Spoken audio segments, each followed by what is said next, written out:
You're listening to Inside the Locker Room with Wimp and Barry Sanderson on Tide 100.9 in Tuscaloosa. 4-2 after the Buccaneers beat the Saints 51-27. Steelers are 4-2. They beat the Raiders 32-13. Falcons are 4-2. They down the Panthers 38-20. Inside the Locker Room with former Crimson Tide basketball coach Wimp Sanderson and his son, former SEC and ACC assistant basketball coach Barry Sanderson. It's time to take you inside the locker room on your home for Alabama sports. Tide 100.9 and streaming on the Tide 100.9 app.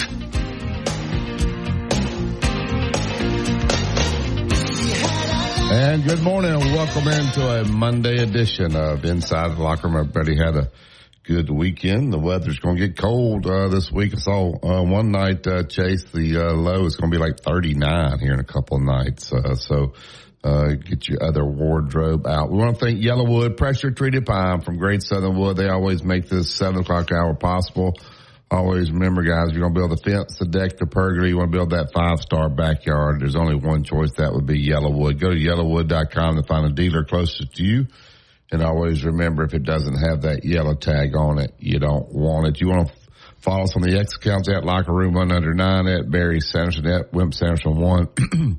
You can email us at wimpandbarry@yahoo.com. Also download the Tide 100.9 app to your smartphone. You can send us an app message on there as well, and you can take us with you anywhere you go. Good morning, Chase. Good morning, Dad. How's everything going?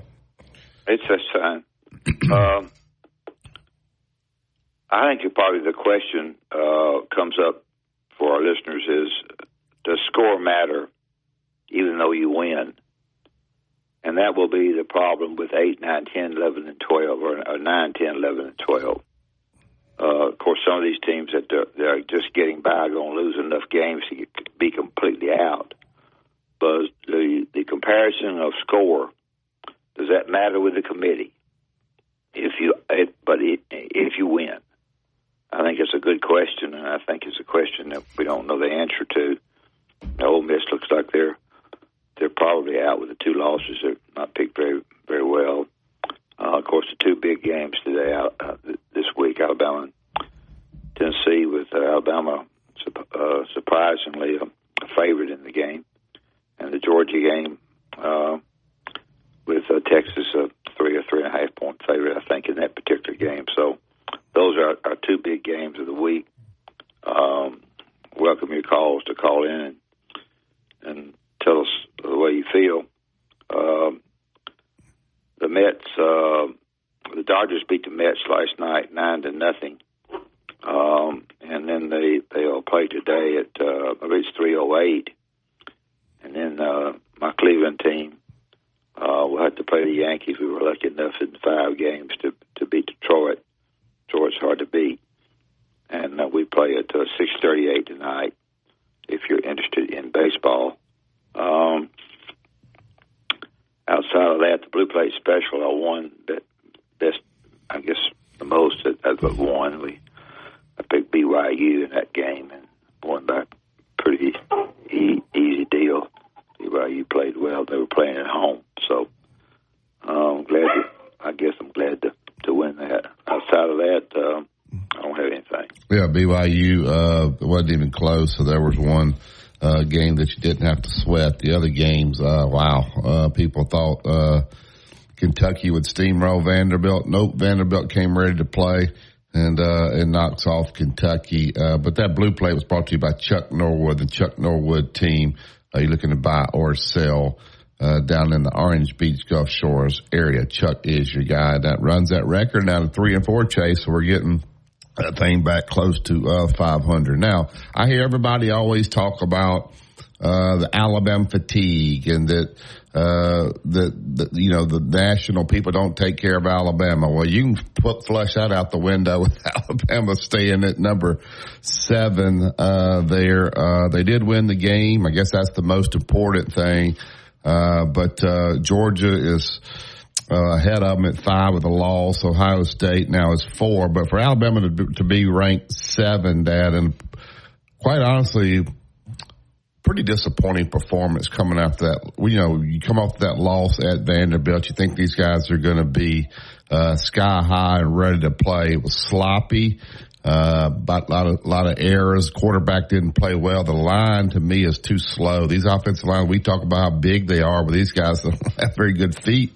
These guys running right past them. Defensively, they can't make a stop. They can't recover the onside kick. I think Alabama's very lucky to be ranked number 7. So let's don't get with that Alabama fatigue. That's out the window today when I see these guys. Your comments about them being staying at 7 and not moving after that performance at home. Well, they're fortunate there. I think that'll take its toll eventually. You can be too positive. And I think the coaching staff is a little bit too positive. From what I can gather, I've been with some people who have been in the dressing rooms and pretty much know what's going on. And I think they're too positive. And I think on the other hand, you've got one group that's positive, and when the positive people walk out, the negative people jump up and down and scream. So when that happens to you, you have a team a little bit divided among this guy should have done better and that guy should have done better. I did my part. I'm tired of hearing this kind of stuff, attitude. So I think that the Alabama-Tennessee is a tough game for Alabama mentally. I'm not sure that Alabama's going into the game with a mad on for Tennessee with their players the way Alabama has gone into Tennessee in my era, my years, and even years after me. And even with Coach Saban, it was hard enough. And even though Alabama is a 2.5-point favorite or whatever, to answer your question, I think you can. Are you happy to win? Sure. Are you gloating over fighting and coming back and winning? Sure. But there is a period after some of that stuff that needs to tell your players that we're going to pick it up and get ourselves ready to play. So, Auburn's at Missouri. I don't have any comment on that. Missouri's not very good. Auburn's not either. So, but that's my thoughts on the Alabama team. Yeah, instead of saying this team finds a way to win, it was trying to find a way, Chase, to lose is what it was trying to do. And I don't know football like Christian Miller and all those guys, X and O. I can talk basketball X and O with you, but I do know this. I do know this much. These guys talk too much, all right? When you make it, the guy made a tackle on 3rd down, and he stood up, and he was running his, I don't even remember what number it was. Somebody call and tell me. He stood up, running, and when he got to the sideline, he threw his helmet. It was on a 3rd down stop. You would have thought they won the SEC championship on that stop, and it was in the first half. So these guys they look undisciplined. All the talking and throwing your helmet and all those kind of things, that stuff there to me says that I think they are too nice. Somebody needs to be crawled. That stuff needs to go away when you're struggling like they are. Now, if you want to, I'm not saying you can't celebrate, but to throw your helmet because you made a stop on 3rd down, to me, looks pathetic. Well, I think you need to be. I think coaches make it where you need to be. That it's hard to play for them. I wanted it to be hard to play for me. I'm not relating me to football. I think Nick Saban was hard to play for in some ways. Coach Brown was hard to play for.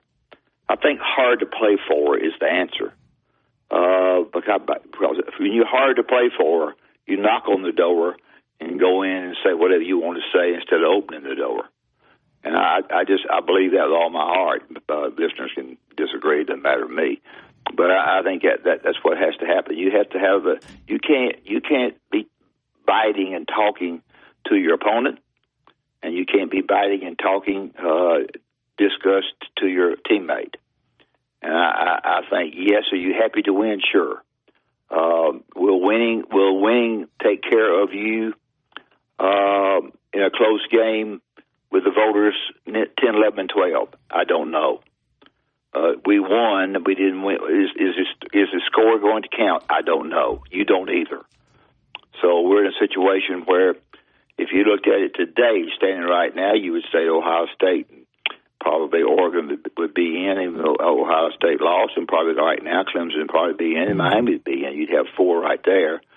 Leaves you 8 left, and then, of course, you have the winner. Texas. Yeah, Texas. Oh, yeah, and Texas, excuse me. Yeah. Texas be 5. So you've got 5, unless just something. You got Ole Miss probably out.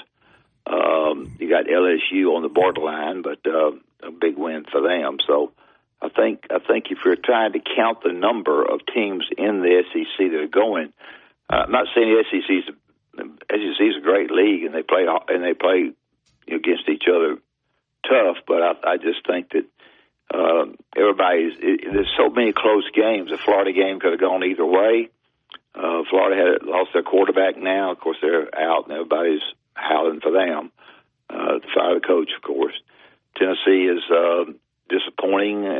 For Alabama to go in to Tennessee and be a favorite is a little bit of a shock to me. Yeah.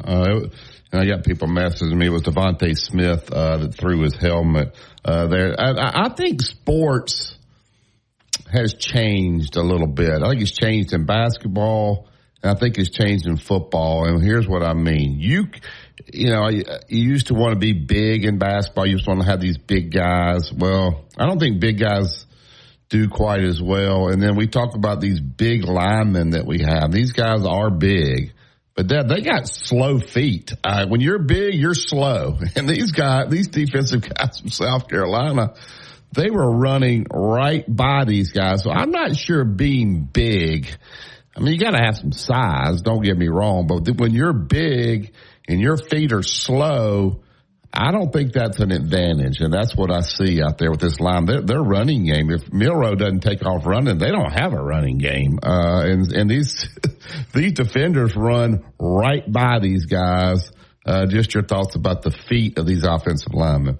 Yeah, I just don't think up front that they're quite as good as they have. I don't want to compare them to other teams, but I do think if your feet can't move, you can't get to what you need to do. Your feet take you to where you're going to go, whether it's going to be a block or whether it's going to be a tackle. And I think you have to evaluate your team and be darn sure that these people that are not playing quite as much maybe need a shot. Now I know Tennessee is big, and I understand all that. Tennessee game is a game you can win.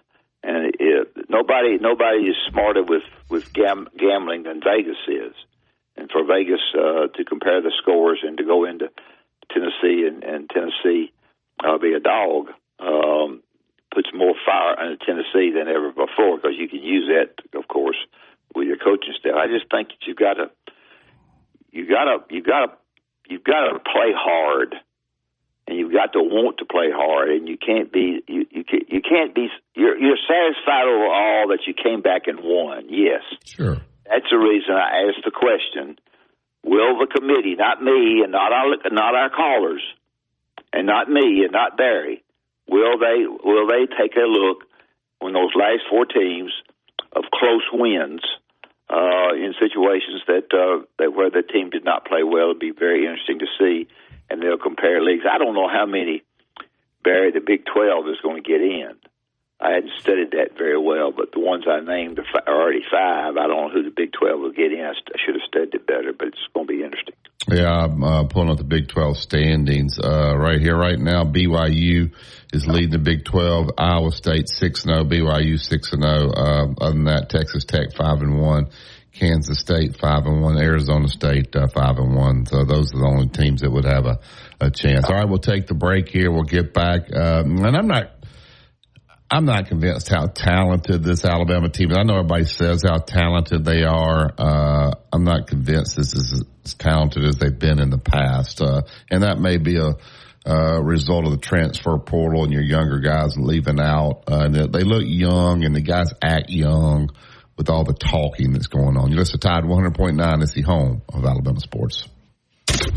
Here's what's trending on the Tuscaloosa thread. Good Monday morning. The number of customers still without power in Florida after Hurricane Milton slammed through the area, down from 3.5 million to 1 million as more Alabama power crews pour into the area to assist with rebuilding some systems. And Governor Ivey has sent an 18-member ALDOT crew from the Fayette area to Florida over the weekend to assist the Florida Department of Transportation with debris removal. Click TuscaloosaThread.com for breaking local news through the day. Don Hartley, Town Square Media, Tuscaloosa. Tide 100.9 traffic. Tuscaloosa traffic now from the Townsend Nissan Traffic Center. A little more volume in the area right now as we're about to approach your prime time traffic time. And if you're traveling on inside of the construction zones, you're not really even much harm there either. We got 2059 on the eastbound lane. 600 Johnny Stallings Drive from 5 to 8 p.m. on Friday, October 27th. Tickets can be purchased in advance for $10. The event continues with free admission from 8 to 11 a.m. on Saturday, October 28th. For more from Tide 100.9, Let it fly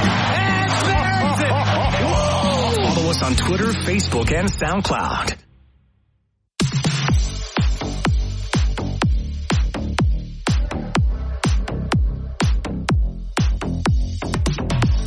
Welcome back to Inside the Locker Room. Phone lines are open, 205-342-9904. We want to thank Yellowwood Pressure Treated Pine from Great Southern. If it doesn't have the yellow tag on it, you don't want it. All right, to the Yellowwood hotline, get Philip in. Good morning, Philip. Good morning, guys. The most disciplined teams are the ones that are going to have the success going into these last 6 games of the regular season. And there are a few teams that stand out to me that have that. Penn State definitely was one. Oregon did not quite have discipline. Trayshawn Holden cut up the other night and nearly cost his team, but they did manage to win. But the other team that's playing with a lot of discipline right now is Dabo Swinney's Clemson team. And I get that they're in the ACC, but they're still having to win. Yeah. They're 5-1. He set the tone over there for what goes on and what happens and what he doesn't allow. And I commend him for that. And he's got Clemson looking good. So teams like that, where the coach sets the tone and doesn't put up with a lot of nonsense, are the ones that are going to succeed. Alabama, the thing about the Alabama-Tennessee game that sort of is worrisome to me, and I feel like Alabama can beat Tennessee. I don't think Tennessee's this. Alabama is currently a 2.5-point favorite as it starts today. So I think they can beat Tennessee. But here's the thing: if you look at Alabama's roster this year versus 2 years ago when we went to Knoxville, and that's why I'm looking at 2 years ago because we're playing there this year. There's only about 20. I think there are 22 players on the current roster that made that trip 2 years ago. Did you think, in going back to this particular game, I thought Milroe lost his when he floated that ball in the end zone, the guy intercepted it. I thought he kind of lost his confidence passing the ball. I don't know if he got hurt there at the end of the game. I think he got hurt a little bit. He wasn't running quite as fast. But he got banged up. But he got gun shy, and so will he still be gun shy? He was gun shy to throw, and I think they were a little gun shy maybe to call for. And then we just don't run the ball very well. Other than him, we don't run it great. Did you think he got a little gun shy on Saturday? I do agree that I think he got banged up pretty hard there in the second half. It was a keeper too, where he got destroyed. And got hurt. He got up real slow and real ginger at that point. I can't remember what happened. When you go to the games, I ended up going to the game Saturday morning. I wasn't thinking I was, but I did. And, you miss a lot. People standing up in front of you and yelling and all that. And you miss tons of stuff, even though it's fun to go. But at home, you can pick up on things a little bit better. I hope I can go get home and watch the replay here in the next couple of days. But I think it was Charlie Potter had something. I think it was him that tweeted it, but he tweeted something about the offensive line and the individual players that gave up pressures and sacks, and that he had Elijah Pritchett not giving up any pressures or sacks. And I saw people run by Pritchett twice. Yeah, he needs to turn that film back on. I thought they were running past those guys. I don't know if it was sometimes they weren't supposed to block them, let them get by and they dump it over them. But those guys for South Carolina were running free into the backfield. Maybe that was the plan. If it was, you get your quarterback killed in those situations. Philip, like I say, back to my first premise is I think the teams with discipline and discipline from the staff, discipline from that staff are going to be the teams that are going to succeed. And you're going to have some surprising teams, I think, at the end of the year that make it because of that. Pencil _ BYU, _ Iowa State, _ Kansas State, _ Clemson. You're going to see some surprising teams. And don't rule out Navy making an impact on this thing. The media would love to have Navy in the running for a slot, and don't rule it out. Yeah. So you're saying only 20-something players on this team's ever played at Tennessee? No, 20. I think I counted, and I did a quick count because I knew the show was about to happen. I believe only about 22 or 23 players that made the trip 2 years ago are on the current roster. Okay. There's been such upheaval that's part of the problem with a lot of programs. There's tremendous upheaval, tremendous movement of players, tremendous coaching staff changes. Alabama looks to be leaning on about 48 players right now. When you look at the participation chart, there's 47 to 48 names that have played in every game. Kurt McNair, I love him. He used to do a thing on Bama Mag where he would do a participation chart every game, and you can't get that information anymore. And not only a participation chart, but how many plays guys played. It's good to see Keone Cott out there. Jordan Renaud made a good play the other day, but I didn't see him much after that. But they've got to get some established. They got to establish some more guys, some playing time that can get in there and make some plays. Dad, do you think this could possibly be an elimination game? The loser of this game be on the outside looking in at the final 12? I sure do. Yeah. I think this is what he's saying is exactly what I've said. That the staffs, you can come in and you congratulate them for winning, but you got to have a different frame of mind. You can't have the same frame of mind playing at Tennessee you can't have the same frame of mind playing the way you've been playing. I know because I've talked to two people that are in the dressing room with them, and I can tell you for sure, but they need to get tougher without me going into it. Yeah. This other than, a couple coaches that have been up there, Tennessee, you're going to run into a hornet's nest up there normally, because they do not want cigars smoked in their stadium, Philip, and you know that. They want to be smoked. They want to be smoking them. And so this will be the first time a lot of these coaches have played in this rivalry. It's hard to explain it, and so I think Dad's right. This team better decide if they're going to get tough or not. If not, you get beat by Vanderbilt and you play a game that you barely get by South Carolina and you lose at Tennessee. No, you ain't going to make it. Yeah. He's right on that. So. Well, and Alabama's defensive players, their pursuit is pretty good. They'll get in the backfield. It's just once they get back to the backfield, they get juked and they take a bad angle. I watched a play the other day where Jefferson, our linebacker, had a shot at a good open field tackle, but his angle was so bad their quarterback just ran with ease for a first down. I think he got about 16 yards. Yeah, I don't know who the leaders are on this team, but they're going to have to get these guys to close their mouths and get ready for the game and just go play and not talk so much. Thank you, Philip. Thank y'all. All right, we'll take the break here. We'll get to Max Howell. You listen to Tide 100.9 is the home of Alabama sports. Tide 100.9 traffic. Tuscaloosa traffic now from the Townsend Nissan Traffic Center. A little more volume in the area right now as we're about to approach your prime time traffic time. And if you're traveling inside of the construction zones, you're not really even much harm there either. We got 2059 on the East or enjoy free shipping to your home on purchases over $25. Your new Academy Sports and Outdoor store is located at 4610 U.S. Highway 280 in Birmingham. Tide 100.9 Tuscaloosa weather. The weather breezy and noticeably cooler today. Sunny with a high at 73. Clear tonight, the low 68. Tomorrow and Wednesday, the sky's sunny both days. The cooling trend continues. The high tomorrow 69. The high Wednesday at 62. I'm James Spann on the ABC 3340 Weather Center on Tide 100.9. It's 62 degrees in Tuscaloosa. You're listening to Inside the Locker Room with Wimp and Barry, only on Tide 100.9 and streaming on the Tide 100.9 app.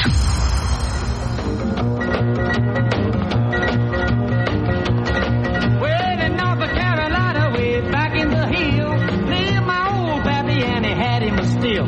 He brewed white lightning till the sun went down, and then he'd fill him a jug and he'd pass it around. You know what that song means? It's time to get to the Yellowwood Hotline. Pressure Treated Pine from Great Southern. He's former assistant Florida State and Ole Miss, a radio personality throughout the Southeast. Joins us every Monday. Coach Max Howell. Good morning, Max. How are you? Doing great, guys. How y'all this morning? Well, I asked the question to the committee. Will the committee be okay with you if you win a close game against a nobody?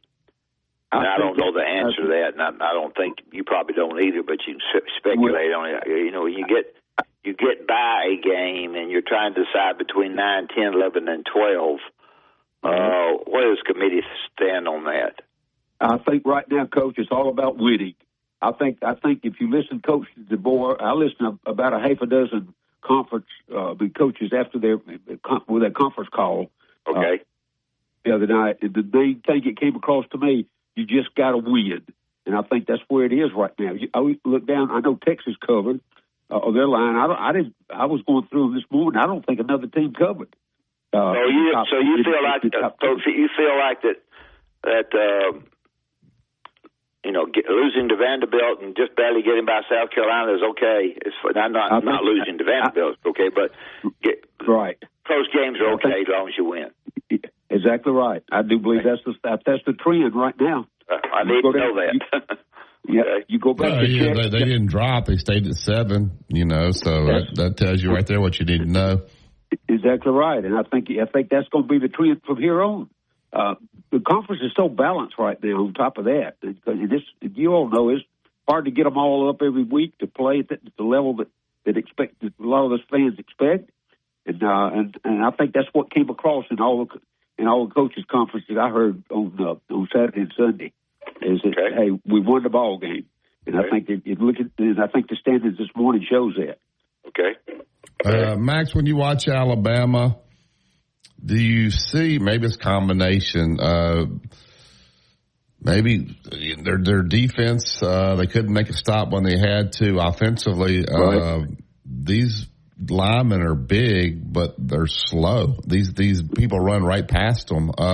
Is it talent? Is it coaching? What do you see right now with the problem? I don't know if the talent is quite as good as it's been, and then defensively, right now, that doesn't seem like when a team needs to drive the ball, they can take it wherever they want. To get that last touchdown there was pretty disappointing at that game.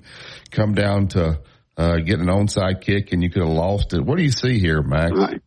I really think that's just the way the game is evolving. Yeah. Barry, I really do. You go back and look, because it's just not Alabama. I mean, you look across the board every game, and I try to watch. I actually watch or record 4 games every Saturday, and that's usually the top 4. And I'm telling you, it's not just in the SEC, and it's not just Alabama. It's all across the board, most everywhere you see. I mean, look, Mississippi State scored first on Georgia. Of course, Georgia came back and won it by 10, but the line was 34, 33, or 34.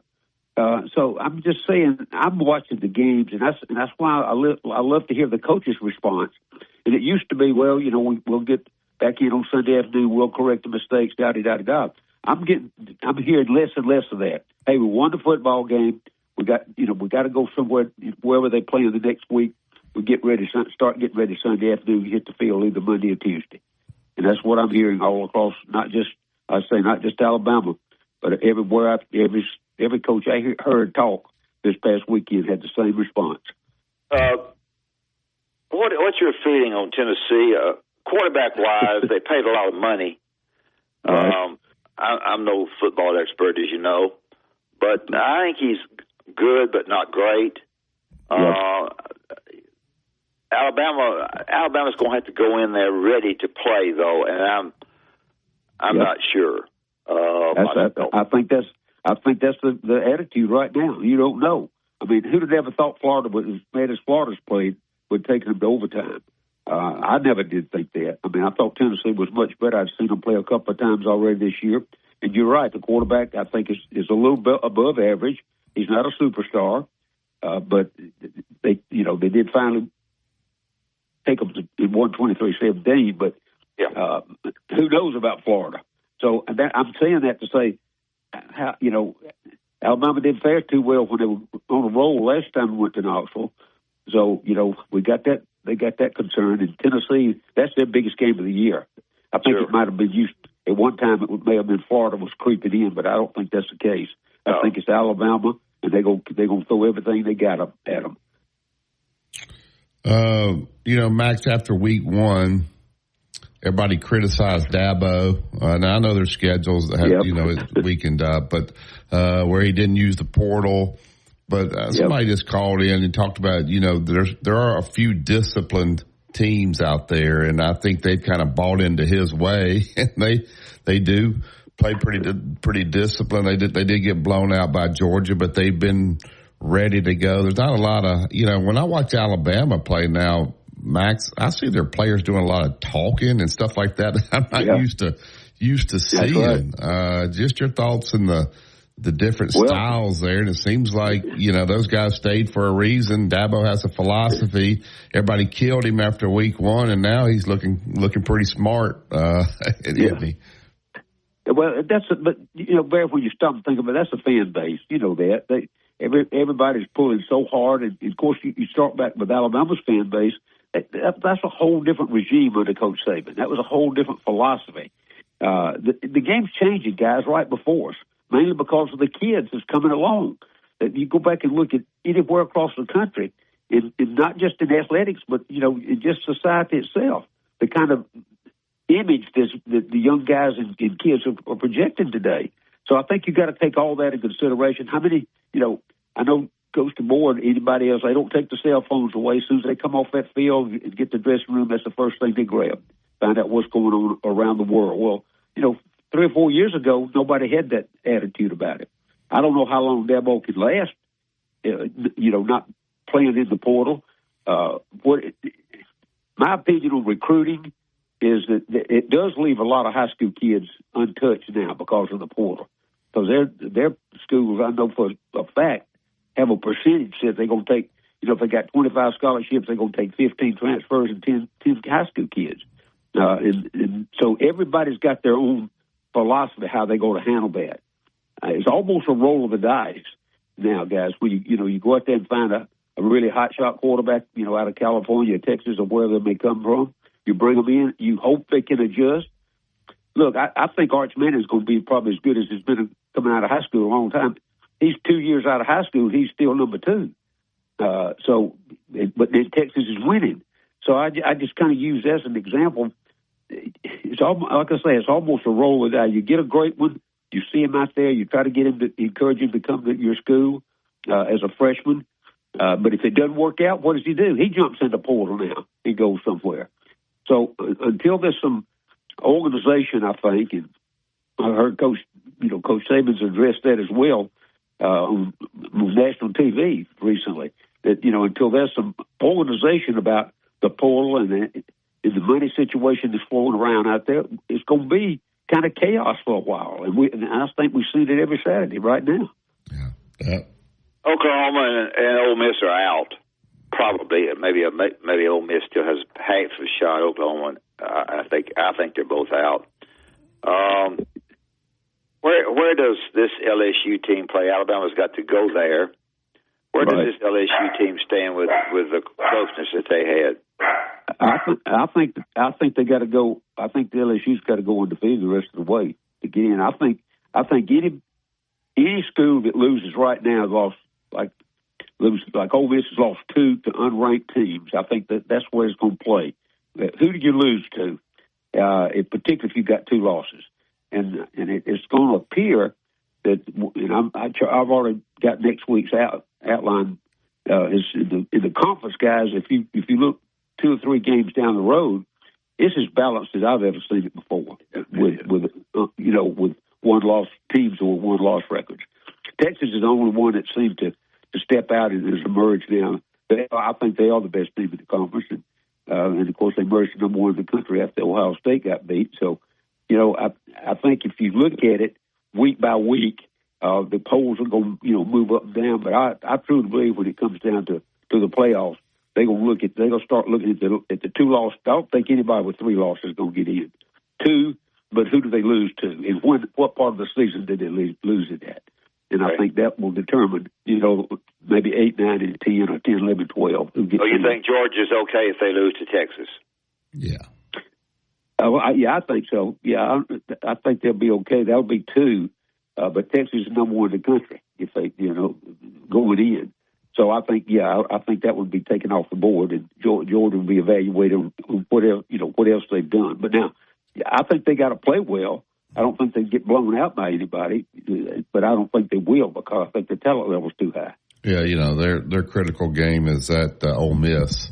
They dropped the one at Texas. They're sitting here ranked number 5 now. These teams are going to beat each other up. I think we're going to be surprised at who gets in there at 11 and 10, 11. I agree because they're just chewing each other up right now. Ole Miss is 18 in the poll. And so Indiana, creeping up at 16. Alabama didn't move. LSU, so that is one of Ole Miss's losses is number 8 LSU. So they just need LSU to continue to win. But is this you just don't know. Like you thought Vanderbilt would go to Kentucky. They'll go back to being Vanderbilt. Kentucky will beat them. No. Give Vanderbilt credit, Max. They came back ready to play after a humongous win. How much they've been patted on the back. Vandy, honestly, should be sitting here undefeated. They should have gone at Missouri and Georgia State. They're 4-2. This each week, whatever you think is going to happen, a lot of times the opposite happens, doesn't it? I thought the job that Vanderbilt's doing, and I think it goes back to when they went and hired the coach as an assistant coach. He was head coach at New Mexico State, brought the offensive coordinator with him and the quarterback with him. They ran, and I think I know now why, because they run the option, and nobody is prepared for the option in several years. And they brought that philosophy to the SEC. And if you think about it, that was a great coaching move, in my opinion. Those guys are just kind of creeping along. We know the talent level is adequate, but it's nowhere near some of the other teams that's at the top. And I just, if you watch them play, guys, they're well schooled in the fundamentals. Not many people can run the option. I mean, not only can they pitch it outside, they can pitch it inside on what you used to call the old Utah pass. And they get good mileage out of it because you aren't prepared for it. How many times right now that the teams look at them and say, hey, we got to go back and look at practice schedules 8 or 10 years ago to get ready for Vanderbilt. That throws the preparation in a whole different mindset when that's the only team in the league that runs that anymore. So it's like almost like playing one of the military academies, but they got a lot of talent as well. So I don't think we can measure what we're accustomed to seeing Vanderbilt anymore. I think that guy's got them stepped up to another level. Yeah. We have an app and they can send messages in. I'm going to read this message. Max, you tell me if it's true or not. He says, I think DeBoer, this is Spanky. I think DeBoer has been on the West Coast too long. They do things a little different out there, and I don't believe in being tough on players and disciplining players. If they had their way, we'd be playing flag football, and obviously we don't know that. We know that's not true. But the West Coast is different, and so do you see a difference there? Sometimes these Southern guys can get kind of verbal and get after guys, and that does not seem to be his style. Your thoughts on that? Well, I do think it's a different style. I don't think there's any doubt about what he comes in, but I think you got to look. with his style, where he was at the time he did, he won consistently at every level. He does come to and I questioned that myself when they went to the West Coast and brought him. And I immediately I'll go back when Bo Nix left Auburn and went to Oregon. His first ball game was when they brought Oregon back to Georgia, back to Atlanta to play at the University of Georgia. Georgia beat them 43-6 or something like that. So that, to me, that marked the situation. However, you go right now, you take Ohio State, and they play pretty physical football at Ohio State. They go out there this past week and get beat by Oregon. Mm-hmm. So, I think it's individuals, and it's hard to say, but I don't think we can look at uniformly across the country and say, hey, if you look at this part of the country, they're going to do just this. Because I think it depends on, the staff and the players and how important football is at that particular university. Yeah. And I do think those are marks I think you have to look at. I don't think you can blanketly say anymore that, certain parts of the country are going to play nothing but this kind of football. I think it's the fan base and what they become accustomed to more than anything else. True. That. I think Auburn, Missouri is just another game now. I don't think Missouri is going anywhere, and Auburn is not either. I think it's just another game. I agree. I agree. They called me. I had an Auburn caller, but I didn't know.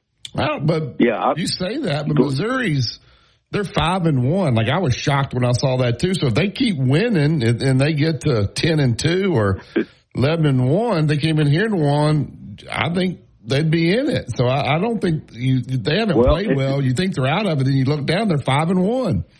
But you're right. It's going to be the overall record when it comes down to it. I think Missouri's enough. But see, I got to believe you guys are just like me. I almost forget Missouri plays in the SEC. We get very little information about them until it's over. Just like you just said, you go and look at the record, and overall, if it's a top ranked team, I think that'll play a part in the decision if it's close on some of those teams down at the bottom and 10, 11, 12 getting in the playoff.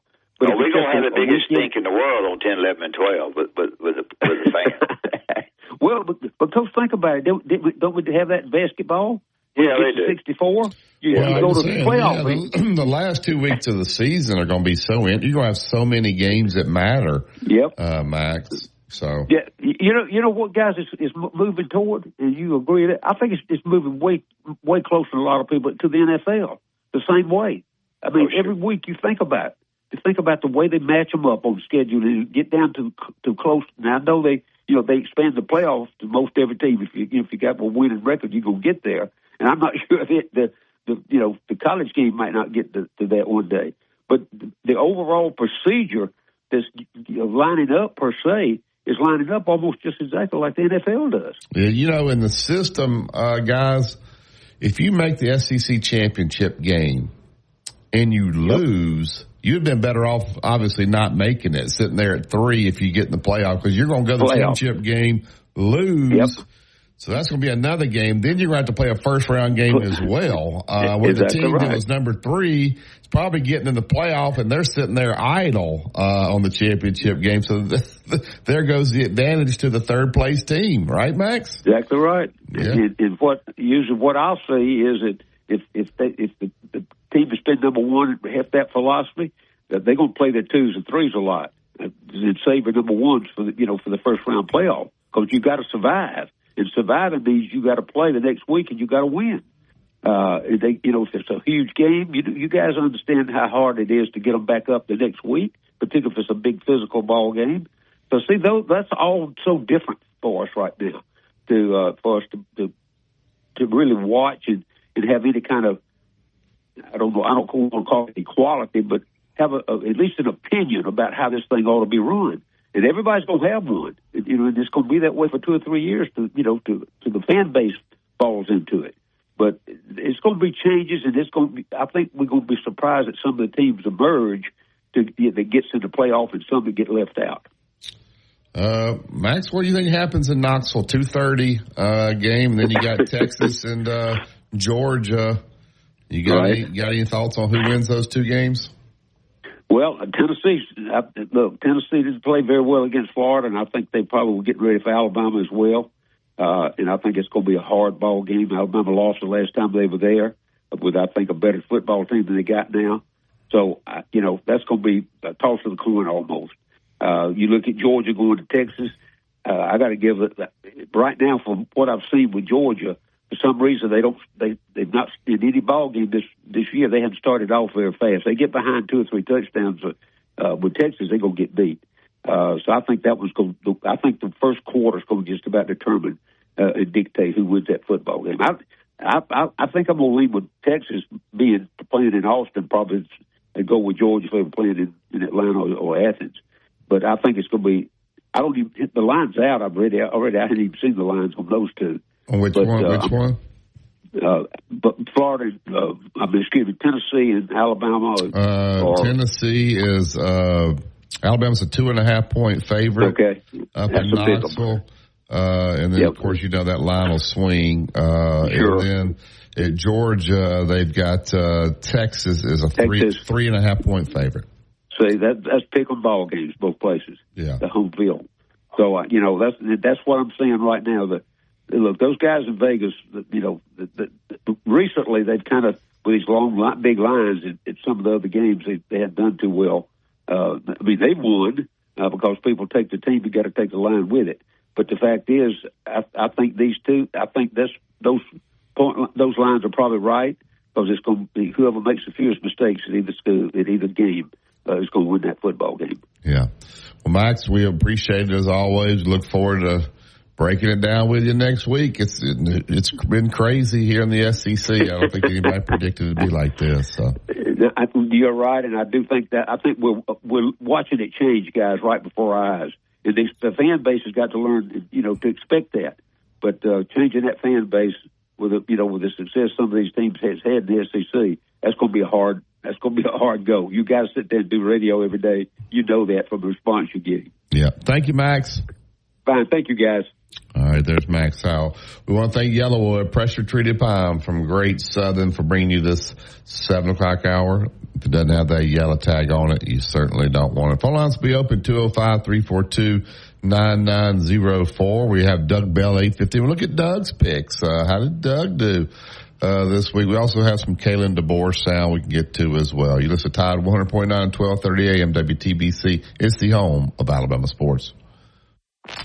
Coming up on The Game with Ryan Fowler. Coming up on the Monday edition of The Game, we're going to talk to Drew DeArmond. We'll talk to Barrett Salif. We'll talk to Martin Houston. We're recapping the Alabama-South Carolina game with the good, the bad, and the ugly. The good is sponsored by Daniel Moore, and we start at 2 p.m. right here on The Game on Tide 100.9, 1230 WTBC, your home of Alabama Crimson Tide Sports. The longest running sports program in Tuscaloosa. The Game with Ryan Fowler. Weekdays from 2 to 6 p.m. on Tide 100.9 and streaming on the Tide 100.9 app. Tide 100.9 Traffic. Tuscaloosa traffic now from the Townsend Nissan Traffic Center. We're looking at pretty favorable conditions around most of the area. Now, I say that with volume building. We're in the heart of your prime time now, so volume is building up in a couple of places. Usual spots here on Lurleen Wallace, both north and southbound. Moving on. Freedom and flexibility. That's what you want in a healthcare plan.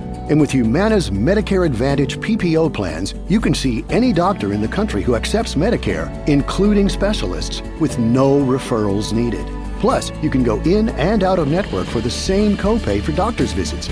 Learn more at gethumana.com. Humana, a more human way to healthcare. Humana is a Medicare Advantage PPO organization with a Medicare contract. Enrollment in any Humana plan depends on contract renewal.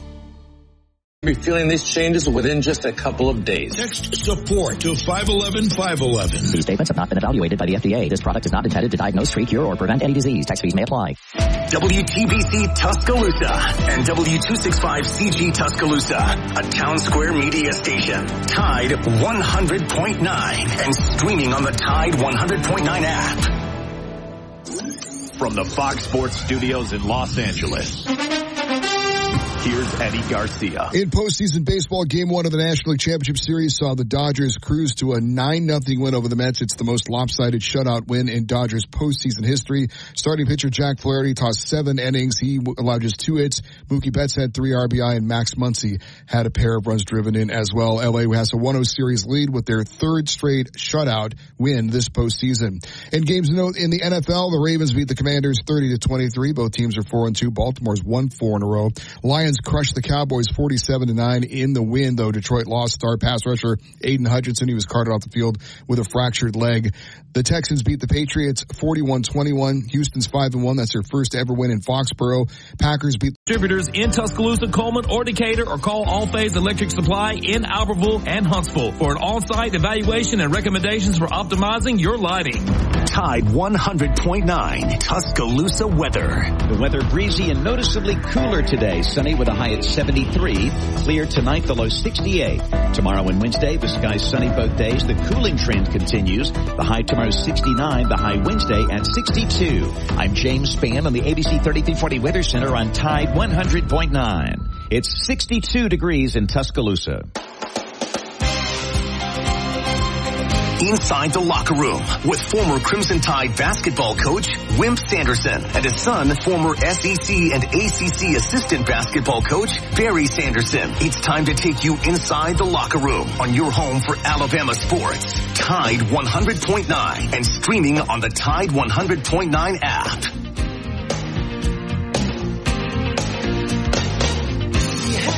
Go back to inside the locker room. Today's school holiday, so a lot of people are kind of sleeping in a little bit this morning. But go and pick up the phone and give us a call, 205-342-9904. We want to thank Andrew Kniffer. He's my Allstate insurance agent. Let Andrew become yours. Out at 4705 McFarland Boulevard, Suite 3 over in Northport. Give Andrew and his staff a call, 205-722-9201. Look for Home Life Auto. These guys will take absolutely great care of you. All right, Chase, let's go to Coach DeBoer. Before we get to Doug, just go to that first clip there, the opening statement after the 27-25 victory over the South Carolina Gamecocks. And we'll try and get those mostly all the league. All right, yep. Another game down to the wire. We're kind of getting accustomed to those. I think there's some things that we can certainly do to make sure that it doesn't get to that point. But we always talk about finding a way to win. And as many times it maybe looked like we weren't, we did. And the guys, I guess the biggest thing I'm proud of is the response, starting early in the week. Today, there's things I think that happened because of the way they came ready to practice, whether it was just a response Sunday after we got together and kind of talked over the truth of what we had happen a week ago. And then Tuesday, just back to work. So, very, very unified group that understands that there's still so much more we can get better at. I think, we talked a lot about different things that South Carolina would do that would, be tougher matchups for us, areas in the strength of their team that were maybe different than a week ago. And that's the way it's going to be every single week. And so we knew that up front, they were going to be stout, and thought we did a nice job with a balanced attack most of the time. Obviously, when we tried to force the issue and got into some longer situations or tried to press the ball down the field, especially at the end of the first half, that backfired on us. But, defensively, got to the quarterback. We have 3-4 sacks, I think it was, and, 3 takeaways. And that's, always an emphasis, continues to be an emphasis, and proud of the way the guys came through with those. Three. Did we have 3 or 4? 3, yeah. I couldn't remember if the interception was the 4th or the 3rd. So, just proud of the way the guys fight. The onside kick. We talk about our thought process and being 1-0 and focusing on the next play. And I use it from day one about the ball being a funny shaped object and bouncing. We just need to go grab it. It seems pretty simple, but obviously that didn't happen. So the guys are trying, great effort on it, but found a way, a defense, go out there and attack, be aggressive, and put them in a tough spot there on the last play. Pretty positive response after Not a great performance. Dad, your thoughts? Yeah, I thought it was. I think you certainly want to keep your team feeling glad that they won, put it that way, not feeling, but glad that they won and tickled that they won. But I do think that you need to tighten the reins some, and I think that goes with your assistant coaches and with your head coach. They've worked together before, and they know how he operates, and they operate different. And if that's successful, then that's going to be great. I just think that this type of kids, where these kids have been, and by that I mean being under a coach like Coach Saban, they've been in a different mode. They've been, and I know everybody coaches their own personality. I got all that. I understand all that. I've said it myself. But I think it's totally different to go from toughness to maybe not quite as tough. Yeah, we'll see at the end of the day, at the end of the season, we'll see if it works or not. Sure. Right now, it's they're not playing well, but they got by with the win, so we'll see what they do. We'll go up to the Yellowwood hotline and get Tony in. Good morning, Tony. Good morning, guys. Y'all doing all right? Yes, sir. How about you? I'm doing well, thank you. Guys, I got to tell you,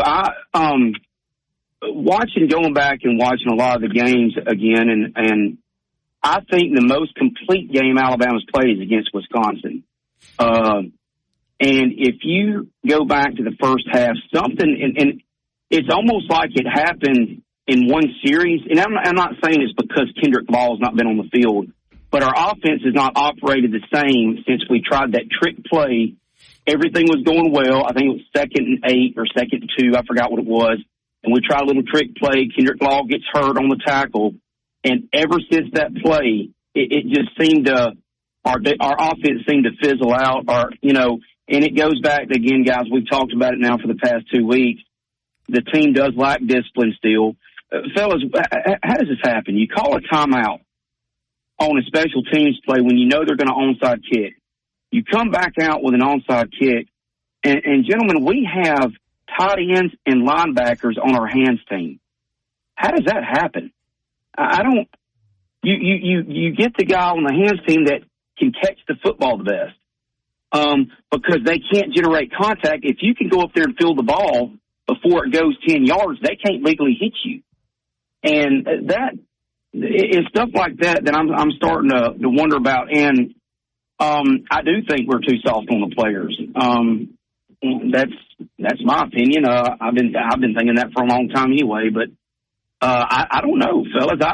I do not think we're going to beat Tennessee. I know a lot of fans I think Tennessee's going to be more up for the game. I think they're going to be more hungry. And to be quite honest with you, I know both teams need it, but Tennessee's sitting, I think they're sitting at the 11th spot maybe, or right outside the top 10. I think they need this win badly. And them being at home, and, I don't like the way Alabama's been trending, guys. It's just not, like I said, it's no longer a trend. It becomes who you are. A pattern's one thing, but when that pattern it's not a pattern any longer, it's who you are. And we still make the same mistakes on defense we've made. Again, it happened the other day. We're in a cover 2. Malachi Moore is never supposed to cover the middle of the field on a cover 2, and he jumps to a receiver that's already being covered and leaves the sideline to hash wide open. Guys, you learn that in the 8th grade. So there's a lot of stuff going on here that I don't know. It's just not a good sign to me. Now, look, we can come out here and stomp a mud hole in Tennessee. I don't know. But it just the way we're playing right now, it doesn't seem like that. It doesn't seem to be that way. And Tennessee ain't played great either. But, we'll see. Yeah, these teams seem to, when you think something, I would have thought Alabama would have come out after that Vanderbilt loss and they would have poured it to South Carolina. And the odds makers thought that too at 21.5 is what the line was. You would have thought Kentucky would smack Vanderbilt. They beat Alabama. They're riding high, pat on the back. Kentucky's got a great defense. And you go in there, and then you would have thought Tennessee would wipe the floor with Florida. Florida goes in there and plays them. Why is that, Tony? Whatever you think is going to happen, the opposite seems to happen each and every week. Yeah, it is a little bit of parity, guys. And outside, I don't know. You know that Georgia is going to be they're going to play a tough style of football. You know that other teams across the country are. But for Mississippi State to go in there and hang, what was it, 31 on Georgia at Georgia? Yeah. That's surprising. You know, so I don't have an answer for it. They're just either they're playing, each team's playing up to or down to their competition, and to me that's a sign of immaturity. But some of these football teams have got some senior leadership on them that shouldn't be allowing that to happen. But to answer your question, I don't know. I don't know, because I can tell you, I do not think the talent's across the board between Georgia and Mississippi State. We both know it's not. So there's no reason for them to let them hang around in that game. They should have put that team. I mean, I thought when Alabama got up 14-0, I thought we might break South Carolina a little bit, but when you make the decisions Alabama made right there before the half, it's going to come back and get you. You know, who has better defensive players, South Carolina or Alabama? South Carolina. Yeah. Up front. Yeah. There ain't no doubt about that. Yeah. And that's another thing, Barry, you said something earlier in the show. I agree in some positions, but I do think we lack development in certain positions, and I'm going to go ahead and say this. I think we lack development up front on the defensive side, because there is no way anybody can convince me all the players that Alabama signed defensively and offensively, everyone else in the country was after. All the Georgias, Oregons, Ohio States, all of them were after him. So all those colleges missed on all these athletes that Alabama got, and now all of a sudden when they get to Alabama, they just weren't any good. I don't believe that. I just believe we have a little bit of a problem developing some of this talent. That's my opinion. Yeah. And it's not. And again, some of it's between the ears, guys. You cannot continue to make the same mental errors you continue to make as the season progresses. And Coach Sanderson's right. If these guys are not getting ridden in practice and getting made accountable for the mistakes they make, what's the harm in making them? Nothing's going to happen to me, right? Yeah. So there is something to that. Yeah. I mean, we've all played a sport, and we played in a different era. But guys, you were scared. I was scared to make a mistake, especially a mental one. That you know when you're coached to do the right thing over and over, and you do it in practice, and all of a sudden in the game you do it wrong. It's just, yeah, I feared making mistakes. I knew there was going to be an accountability for it. Yeah, I don't think there is now. I don't want to beat it to death, but I think it's the first quarter. Devontae Smith makes a tackle on third down. I mean, okay, great. He celebrates and goes to the sideline and throws his helmet. And Coach, he throws it so hard it bounces back off the ground towards him. Yeah. I mean, I said the same thing when I watched. What is he doing? I thought, well, did he do something wrong? Get in trouble? No, he was celebrating, just being who he is. Yeah. It's not a good sign. No, it's not, Coach. Well, y'all have a good afternoon. Thank you, Tony. All right, we'll get to break here. We'll get to Doug Bell. You listen to Tide 100.9, 1230 AM, WTBC. It's the home of Alabama sports. Tide 100.9 traffic. Tuscaloosa traffic now from the Townsend Nissan Traffic Center. Well, what a morning it has been thus far, and we are now in our 8 o'clock hour, and traffic is still moving at posted speed in most spots. You've got the construction zones, and that would be on McFarland, both east and westbound between Jack Warner and Lurleen Wallace. Road construction, yes. Delays, no. Sox. Call 205-339-7361 or stop by and see Rodney Johnson at B&B Sports at 1600 Lurleen Wallace Boulevard in Northport. From the University of Alabama, this is Crimson Tide Today. It's a daily update on Bama sports, and it's brought to you by CB&S Bank. Bank anywhere, at any time with CB&S Bank's digital solutions. Managing your finances has never been so easy. Hello again, everybody. I'm Roger Hoover. Here's head coach Kalen DeBoer following Alabama's victory on Saturday against South Carolina. Another game down to the wire. We're kind of getting accustomed to those. I think there's some things that we can certainly do to make sure that it doesn't get to that point. But we always talk about finding a way to win. And as many times it maybe looked like we weren't, we did. And the guys, I guess the biggest thing I'm proud of the response, starting early in the week. Today, there's things I think that happened because of the way they, came ready to practice, whether it was just a response Sunday after we got together and kind of talked over the truth of what we had happen a week ago, and then Tuesday just back to work. So very, very unified group that understands that there's still so much more we can get better at. I'll have more in a moment. CB&S Bank has a long history of stability and a legacy of serving our community's needs for generations. You could say we know a thing or two about tradition. We've been family, community, and financially strong since we began in 1906. Being a team player is part of our culture. That's why at CB&S Bank, we're proud to sponsor the University of Alabama Athletics and prouder to take the field or court with you.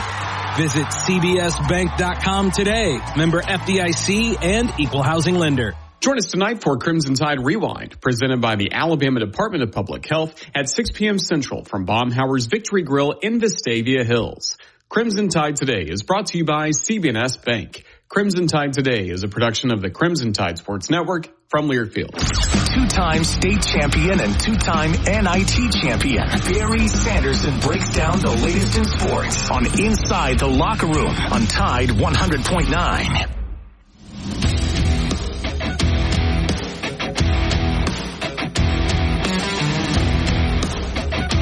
Welcome back to Inside the Locker Room. Tuscaloosa Toyota, great sponsor on Inside the Locker Room. If you're looking for the new inventory, pre-owned inventory, you want to schedule a service, rent a Toyota, order a part. They got a deal now. Buy 3 tires, get the 4th tire for $1. Go to TuscaloosaToyota.com. You can look at all the inventory they have there. Or pretty much do anything you need, or swing by 3325 Skyland Boulevard. See Justin, see David, and tell them that Wimp and Barry sent you. All right, we're going to get to the Tuscaloosa Toyota hotline. He's with PGA Tour Live, CBS Sports headquarters. Joins us every Monday, the one, the only, Doug Bell. Good morning, Doug. How are you? Hey, Barry. Hey, Coach. I'm doing great. I'm excited about this week. I'm a hot picker, as they say, if you know what I'm talking about. Yeah, you're pretty hot. We'll look at your picks here in just a few minutes. Dad, go ahead, Dad. What about Black Mountain, Black whatever, golf tournament? You weren't there, I guess, but running pretty good. Yeah, Matt McCarty is a guy nobody's ever heard of, and putter. we need to know about him. He's a left-hander, 26 years old, and now, guys, in the last 10 months, he's won 4 times. He won 3 times on the Korn Ferry Tour, which earns you a spot on the PGA Tour. That's the automatic elevation, and this is his 3rd start on the PGA Tour, and he won 23 under. He cruised to a win. At one point, hole 6 through 9, he went birdie, birdie, eagle, birdie. Accurate driver, he hit the fairway close to 73% of the time on the Korn Ferry Tour. So, listen, he's now in the Century Tournament of Champions in Maui. He's in the Masters. He's in the elevated events, the signature events. This kid, and I say kid, there's a lot of guys younger, but at 26, he's just hitting his prime. So we've never heard of him, but maybe we should keep an eye on him. Matt McCarty and our Alabama guys, Lee Hodges, top 10 there, tied for 8th. Great tournament for him, and he's actually playing pretty well this fall. And Trey Mullinax has made 2 straight cuts in his comeback. He tied for 25th, and Wilson Burr tied for 46th. So all in all, good week. And now the tour goes to Vegas. Children's Open in Vegas. So that's another fall event where, Barry, you always ask, what kind of field? It's the fall field. You're going to have a mixture of guys who've made it from the Korn Ferry Tour, some guys that are trying to get back into the top 125. A guy like Trey Mullinax is playing on a medical exemption. So it's just kind of it's a potpourri of golfers, but they're all playing for something this fall. They're all trying to get their cards and secure playing privileges for 2025. Doug, where are we with the LIV PGA Tour combining? Anything happening with that? Well, Barry, you, Coach, and I have been talking about it for 2 years now, and basically where we are is next year in 2025 they're going to play separately. LIV's going to do their thing, the PGA Tour is going to do their thing, and right now, it doesn't look like. And listen, they're meeting. It's an amicable meeting. For example, the commissioner of the PGA Tour played with the head of Liv a couple of weeks ago. Played in a golf tournament together. So they're talking, but they just don't seem to be in a hurry to come to some agreement because politics always plays a role, and there's members of Congress and the Department of Justice who want to look at any deal where the PGA Tour comes to an agreement with the Saudis. They want to take a serious look at that. And I don't think lawyers from either side, they don't want the Department of Justice sticking their nose in all the finer details. So I think for now, Barry, we're just going to go on like we've been going on. And I don't see it happening anytime soon. Again, for that very reason, when you start getting the Department of Justice involved, there's all sorts of legal ramifications. And these guys, especially on the Saudi side, they do not want the United States government going through their books at all. So that's where we are. Isn't that amazing? With all that we've been going through, and now it looks like the United States government could, it is the sticking point in the two sides coming to an agreement. Yeah, that. Football-wise, I don't know how. You go ahead and tell our listeners sort of what your thinking was when you. I don't know what you did, but Barry handled it. All right, Chase, get your bail out. So week 7, Doug was 8-10 heading into the week. I don't think he's ever been that close to 500 on our show, so he's making progress. Oregon, he said take Oregon +4 versus Ohio State. They didn't need the 4. They won by 1, so give Doug a victory on that one. Ring it up, Chase. There we go. I'm going to give you the good news. BYU, I think Dad copied off your paper. You said take BYU -3.5. That wasn't even close. That was stealing, Doug. So another victory for Doug over Arizona there. And then we had Penn State traveling out to USC, and that game went to overtime, and I believe Penn State put a field goal down there to win by 3. Doug had Penn State -5.5, so that would be a loss. That runs that record, though, Doug, to 10-11. You're knocking on the door, baby, for 500 at this point. Your thoughts? Well, 3 straight weeks at 2-1, and with a little luck of the Irish, I very well could have been 3-0 all 3 weeks. But that's part of the betting game, right, against the spread. And I will say this, in following some of these guys from Las Vegas and some of these other guys who do these picks like we do, it is tougher now in 2024 to pick against the spread than it's ever been in the history of college football. And I mean, that's not hyperbole. It's simply because there's so much parity in the game that we didn't used to have. And so that's where we are, guys. But I will say this, and Coach, keep this in mind, Army is 6-0 against the spread. BYU, who you picked last week, 6-0 against the spread. Western Kentucky, after getting blown out by Alabama, they're 5-1 against the spread. Vanderbilt and Texas, 5-1 against the spread if you're looking for good bets. And at the bottom, guys, this was interesting. Georgia, 1-5 against the spread. Michigan, 1-5. North Carolina, 0-6-1. Kansas, 0-6. And NC State, 0-6-1 against the spread. So, I guess for our listeners, those bottom dwellers, you want to stay away from them. Well, only problem, every game takes on its own personality. You have to be very careful. It does. And for example, BYU, which hasn't lost again, they play Oklahoma State, and I think the number is something like 17, and I just think that's too big a spread because Oklahoma State is certainly capable. Even though, and you're right, Coach, BYU's perfect against the spread, but at some point they're going to fall off that train. Not that the team worries about it, but those of us who like to pick, we worry about those things. Yeah.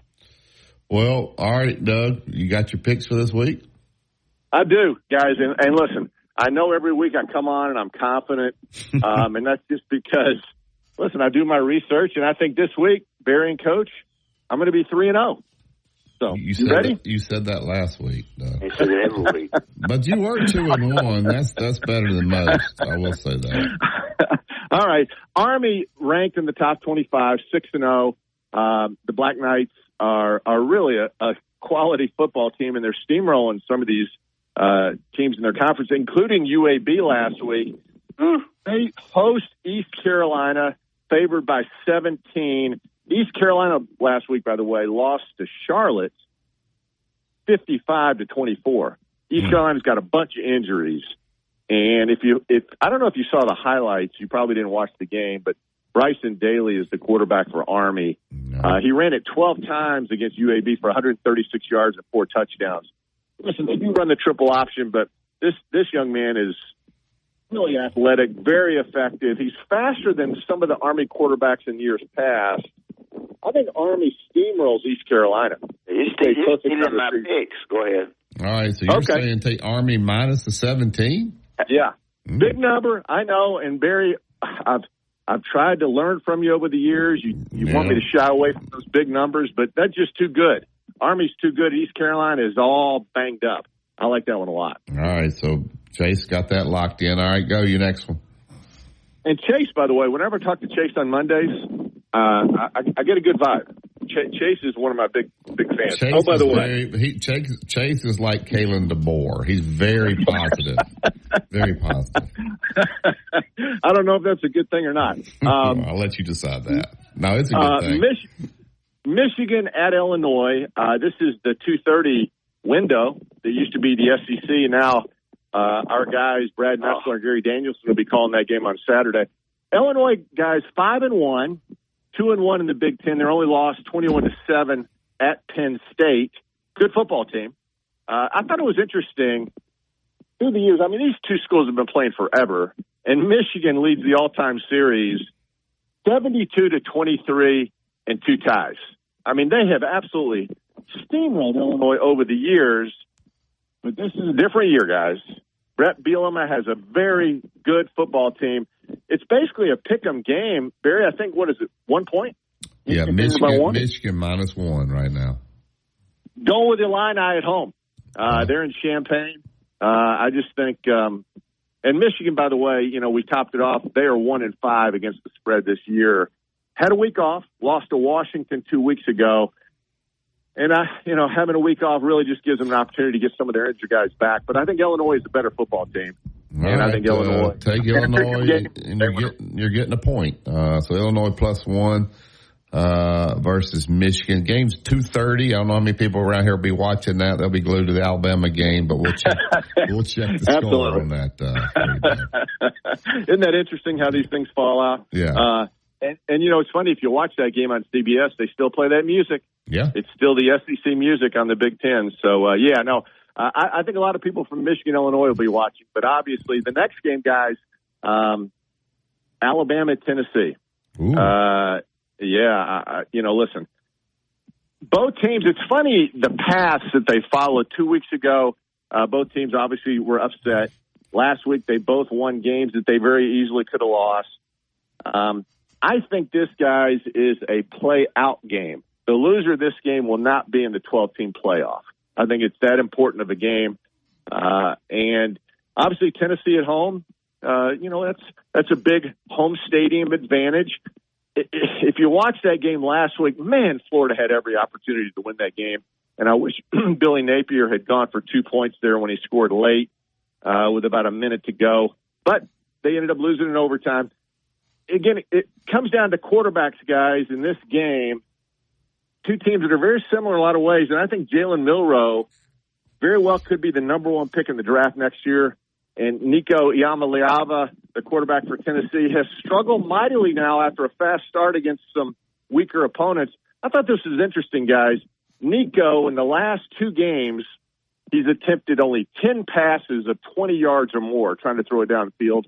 He's 2 for 10 with those passes. He is one of the most inaccurate starting quarterbacks in the Southeastern Conference. I just think Alabama, and I think Kane Womack, the defensive coordinator, is going to, I think the defense is forever improving. And I like Alabama. And basically, it's a 2.5-point spread. I like Alabama to win, outright, cover, keep their playoff hopes alive. And for Tennessee, playoff hopes go out the window with a loss at home on Saturday to their arch rivals. Did you say Alabama's defense was improving? Well, I think they're improving because after the Vanderbilt game and then after South Carolina, I mean, my goodness, there's only one way to go. And I will say the front seven, the secondary has been tested, but I think those front seven for Alabama are pretty tough, all things considered. And if you watch that Tennessee game against Florida, procedure penalties on the offensive line, the tackles for Tennessee, they do give up pressure. So I like Alabama to go on the road and win this game, guys. And again, it goes back to, in this day and age, who has the better quarterback? Who has the playmaker that's going to make things happen? And Jalen is just a better quarterback than Nico at this stage of his career. And I think he's shown all season long the capability of making big plays. So do you think Jalen played well Saturday? Yeah, I thought he played okay. It wasn't one of his better games, but again, I mean, he's still throwing touchdown passes and running for touchdowns. And the one thing, Barry and Coach, that as I watched that game unfold, they're calling his number a lot. And if you watch that game, now South Carolina's pretty pesky, but I thought they got pretty physical, and they were hitting him with some pretty good shots. My fear is that Jalen's going to get nicked up and get hurt because they're calling his number a lot, running plays for him. And he's a big kid, an athletic kid. I understand that. But I just hate to see a quarterback, he's such a valuable guy like Milroe, I just hate to see him take those just wide open shots. He doesn't slide. He runs over guys, but boy, he was taking some pretty hard glancing blows against South Carolina. And I just don't want to see him get hurt. Yeah. So you're telling me that Tennessee gets 2.5 points against Alabama and they're playing in Neyland Stadium? Yeah. Wow. Whew. I hear some doubt from Coach there, but that's okay. That's okay. Listen, he's disagreed with me before. Well, you also said their defense was playing good. I didn't say a word. I just wanted to be sure that's what you said.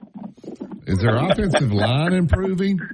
Well, and again, you have those two big offensive tackles, and I do listen. This is my perspective. When I talk to Coach, and I have friends in the coaching business, retired coaches who are head coaches, offensive coordinators, and they tell me it's a communication issue. Physically, Alabama's got big, strong guys who are very capable, but sometimes when they see pressure on Milroe, it's a miscommunique from the offensive line. Do you think there's going to be some communication issues in Neyland Stadium with that crowd up there? Again, I just think I'm going with Milroe over Nico, and Tennessee hasn't done anything in the last few weeks that has. That's true. That's true. If you watch that Florida game, I mean, listen. Florida had every opportunity to win that game. Every opportunity in there. Mertz, the quarterback, got knocked out, so you're going with a true freshman in the second half, who, by the way, looks like he could be something special if he stays at Florida. I don't know what the future holds for him. But I just think Alabama right now is a better football team than Tennessee. And I think with all that's on the line on Saturday, I think they're going to score a lot of points. And I think they'll cover that 2.5-point spread. All right. Well, we got you down. Folks alive. Yeah. We got you down. We got you Army. 3-0, guys. Army -17 against East Carolina. Illinois +1 against Michigan. And you're taking Bama -2.5 up in Knoxville, Tennessee. So you're brave this week, but you're hot. So maybe this will be the 3-0. And if you go 3-0, that will put you at 13-11 for the year. So, and I'm trending. You know what they say, Barry? Yeah, you're trending. You're trending. Yeah. Everybody's trending. Yes. One way or the other. One way or another. Yeah, you are trending up. Your picks are trending up. So. One more time, because I'm pretty old. I've watched the Alabama-Tennessee game for years. One more time, the line was that Doug Tennessee gets 2.5 and plays at home. Yes. Yeah, he's taking Alabama, though. He's not taking that 2.5. He don't need that. He's taking Alabama covers. -2.5. So he's taking the Tide to win by a field goal or more. Okay. So, this field goal kicker for Alabama, he never gets a chance to kick a field goal, does he, Doug? No, that's the thing. If it comes down to the field goal, I'm not even sure who the guy is. He had kicked one all year. Yeah, where is he? Did we bring him? Yeah. Well, I know he's the transfer. Yeah, he's the transfer. He's the transfer from Miami of Ohio, right? Yeah. Yeah. I think he's had two kicks all year. So anyway, they need to run him into like the Missouri. As we turn off his show, as we leave, Alabama's a favorite. Yes, is that Alabama's right? Favorite. Yes. Yes. And you got it early, Doug. You got it early. So you wait on that line if you really bet. It might move a little more for you. It might work to your favor. I think maybe a pick on by the time they get that thing to kick off. Well, leave you and her phone off the hook because I might call. Yeah. All right. All right, Doug. Tell them about MD Wellness and Aesthetics before you go. Absolutely. MD Wellness and Aesthetics. And go to the web page, too, because Susan Brignett, the owner, has all her specials, mdwellnessanesthetics.com. Or you can call her at 205-582-9216. They're off today, Columbus Day, but they're back in the office tomorrow. And Dr. Mancuso was there on Friday. You can call Susan, make your appointment, skin care, hair care, weight loss, whatever the case may be, laser treatment, facials. And they do those procedures during the week. But Dr. Mancuso will do her thing on Friday. So give them a call, 205-582-9216, mdwellnessanesthetics.com. Thank you, Doug. Thanks, Doug. Talk to you next week, guys. Bye-bye. Bye-bye. All right, those are interesting picks. All right, let's maybe you'll get them all. I don't know. I had. I'm sure you will. Yeah. All right, let's tell them about Bryant Bank before we get to break. Well, Bryant Bank at 4 locations. We talk about in Tuscaloosa, but we also talk about the ones in Birmingham and Columbiana, down in Gulf Shores now.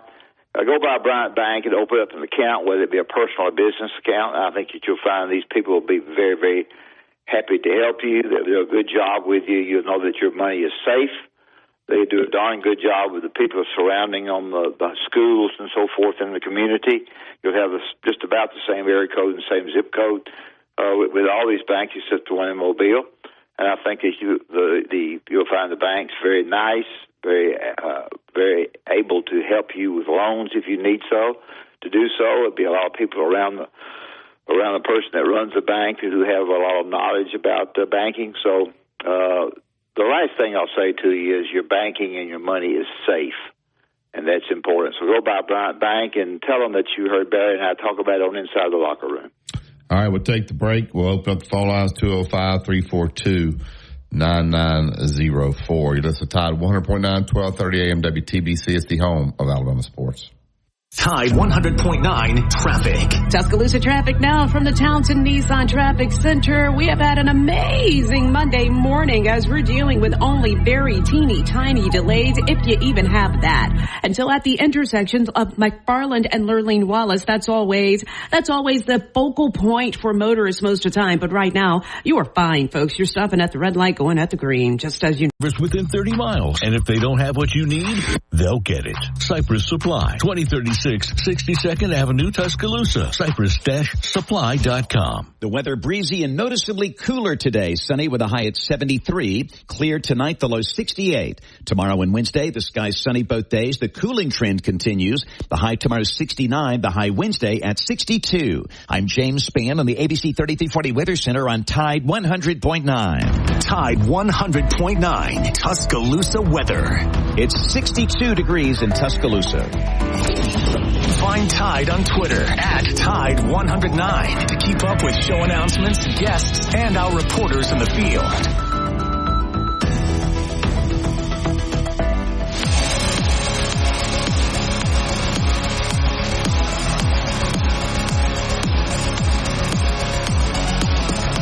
Welcome back to Inside the Locker Room. Real quick, this weekend's games in the SEC. Auburn at Missouri, 11 a.m. kick ESPN.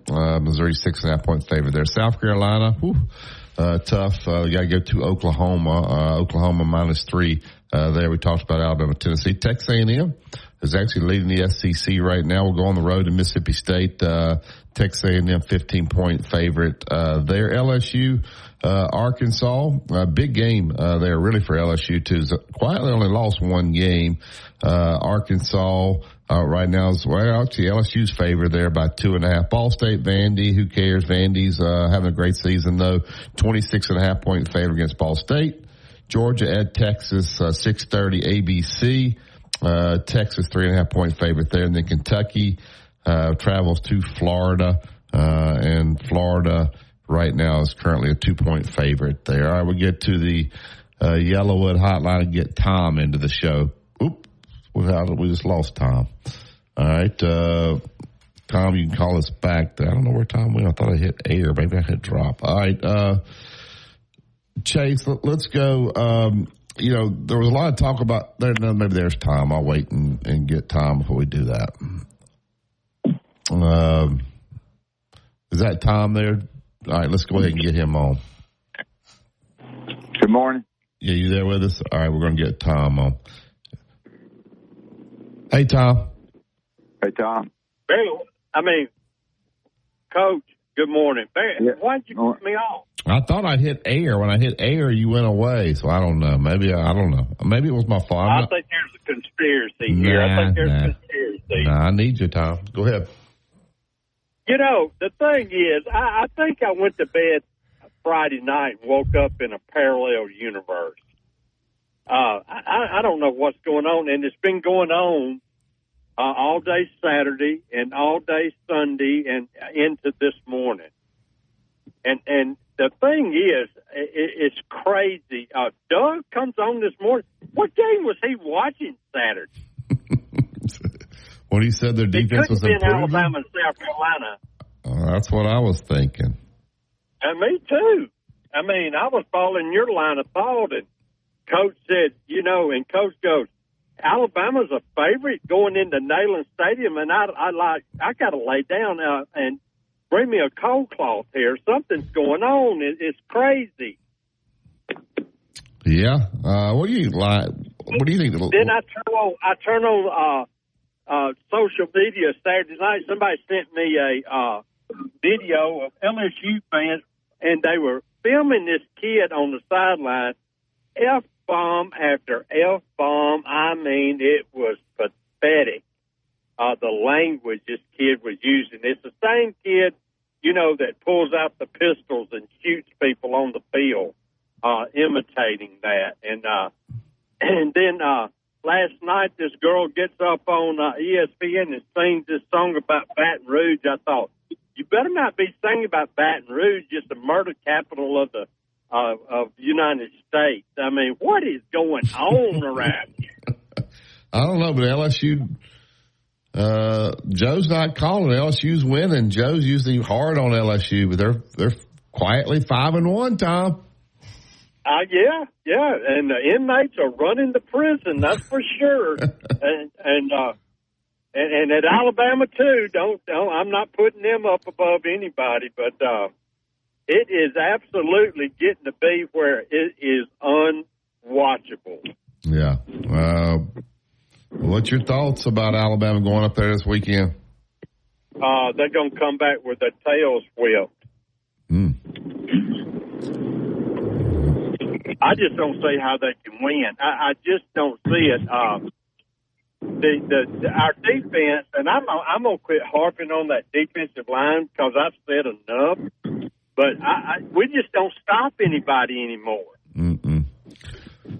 Not when you got to have a stop. It's like they'll dial up a play and some pressure and it'll work, but they get in zone. I know South Carolina kind of picked them apart on that last drive. They took that thing right down the field, and the kid made a great catch in the end zone. And I heard somebody trying to tell me he was bobbling it. That was a catch all day long, and that's what they ruled it.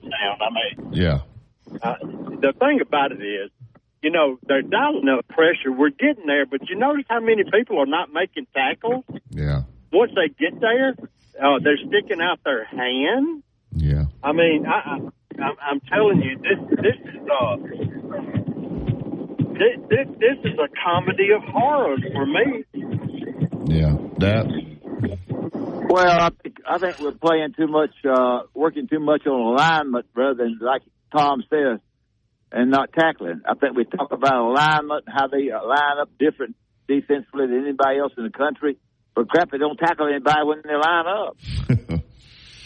That's me. I tell you, I am so tired of seeing this defensive line. They'll have three across the front, but they're playing 5. You know, it just depends on, they might bring a linebacker or something like that. But they'll have them lined up across there, and then all of them will be on one side. It's nobody maintaining their space or anything like that. And guess what happens? Running back runs right by. And South Carolina, I mean, Shane Beamer said something. I thought, please, I'm hating to hear that. He said, we looked at Alabama on the film, and their defense presents some opportunities for our wide receivers. I said, duh. Yes, they do. Also, their defense was getting after the quarterback. They were running right by our offensive lineman, Tom. Oh, yeah. Yeah, that kid, that Kennard kid, was absolutely fantastic. Yeah, no doubt. All right, Tom, we got to take this last break. We'll talk to you later on tomorrow. All right, take care, buddy. All right, we'll take this last break, and then we'll wrap up the show. You listen to Tide 100.9 and 1230 AM WTBC. It's the home of Alabama sports. Coming up on The Game with Ryan Fowler. Coming up on the Monday edition of The Game, we're going to talk to Drew DeArmond. We'll talk to Barrett Salif. We'll talk to Martin Houston. We're recapping the Alabama-South Carolina game with the good, the bad, and the ugly. The good is sponsored by Daniel Moore, and we start at 2 p.m. right here on The Game on Tide 100.9, 1230 WTBC, your home of Alabama Crimson Tide Sports. The longest running sports program in Tuscaloosa. The Game with Ryan Fowler. Weekdays from 2 to 6 p.m. on Tide 100.9 and streaming on the Tide 100.9 app. Tide 100.9 Traffic. Tuscaloosa traffic now from the Townsend Nissan Traffic Center. We have had an amazing Monday morning as we're dealing with only very teeny tiny delays, if you even have that. Until at the intersections of McFarland and Lurleen Wallace, that's always the focal point for motorists most of the time. But right now, you are fine, folks. You're stopping at the red light, going at the green. The one-day hands-on driving school gives teens experience in car control through exercises that include emergency braking and skid recovery. Find a class near you at TireRack.com/survive. Road tripping, business travel, or bringing your car in for repairs. All great reasons to rent a Toyota at Tuscaloosa Toyota. You can rent the latest Toyota models for a day, a week, or a weekend. Every Toyota rental car comes with 24 hours roadside assistance. Or you can shop online at TuscaloosaCDJR.com. At Tuscaloosa Chrysler, Jeep, Dodge, Ram, you pick it out and we'll work it out. Roll Tide. Tide 100.9 Tuscaloosa weather. The weather breezy and noticeably cooler today. Sunny with a high at 73. Clear tonight, the low 68. Tomorrow and Wednesday, the sky's sunny both days. The cooling trend continues. The high tomorrow 69. The high Wednesday at 62. I'm James Spann on the ABC 3340 Weather Center on Tide 100.9. It's 62 degrees in Tuscaloosa. Mr. SEC Tournament Wimp Sanderson gives you his excellent analysis every weekday on Inside the Locker Room, right here on Tide 100.9.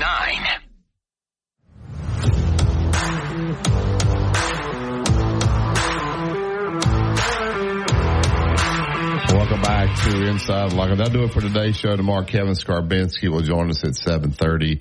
Coach DeBoer, the coordinator, will have their press conference today, so we'll break those down as well as Alabama travels up to Knoxville to take on Tennessee Volunteers. Now, at the end of the day, they're still 5-1. You got to win in advance, and can Alabama go up there and win? Absolutely. They're going to have to play better, to be quite honest with you. I think everybody knows that, and they know that as well. And but Tennessee's not playing great as well. You just never know what will happen from week to week now in this SEC, really across college football. So keep it locked in for the Gary Harris Show. Gary is next. Appreciate you, Chase. You're listening to Tide 100.9 and 1230 AM WTBC. It's the home of Alabama sports. Have a great day, everybody.